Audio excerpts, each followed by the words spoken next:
Join Darlene Sala now for a few moments of encouraging words as we reflect on God's care and provision for us. Because Kim's little brother, Steve, was born with cerebral palsy, he was confined to a wheelchair. Kim remembers going out to play and then coming back to check on Steve. That's when she began to experience twinges of guilt. Why could she run and jump, but Steve couldn't even stand? She felt guilty. One day during her freshman year of college, the women's chaplain, wanting to get to know her better, began to ask about her family. Of course, Kim told her of Steve and his condition. Kim described how guilty she felt when she thought of Steve. He had so little, and she had so much. Because his life was so restricted, Kim felt undeserving when anything good happened to her. Thoughts of guilt continually plagued her.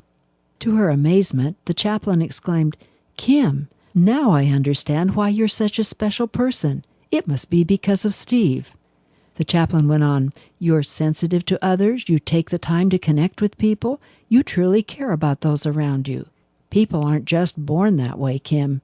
As a child, you helped Steve and were often his legs. You were forced to think and care for others because of your brother's unusual needs.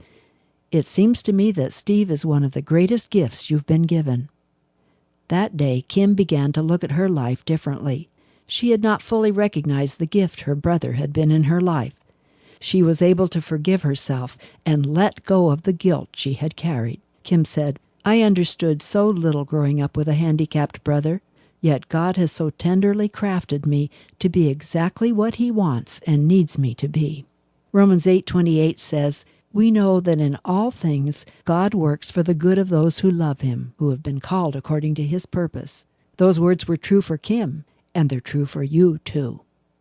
You've been listening to Darlene Sala's encouraging words. For more information on this program, visit Guidelines International Ministries at guidelines.org.